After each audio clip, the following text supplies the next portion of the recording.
ప్రకాష్ రెడ్డి అరెస్టుకు రంగం సిద్ధమవుతుందా అనేది రాప్తాడు మాజీ ఎమ్మెల్యే తోపుదుర్తి ప్రకాష్ రెడ్డికి పోలీసుల నుంచి మళ్ళీ పిలుపొచ్చిందట.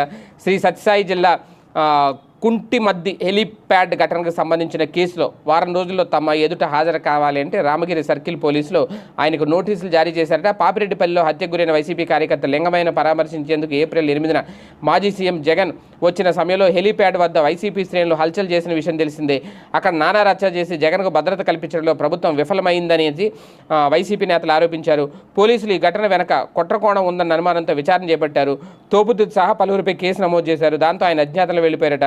ముందస్తు బెయిల్ కోసం హైకోర్టును అప్పట్లో ఆశ్రయించగా ఆయనకు సెక్షన్ 35/3 ప్రకారం నోటీసులు ఇచ్చి విచారించాలని, దర్యాప్తుకు సహకరించకుండా చట్ట ప్రకారం పోలీసులు చర్యలు తీసుకోవచ్చని కోర్టు స్పష్టం చేసింది.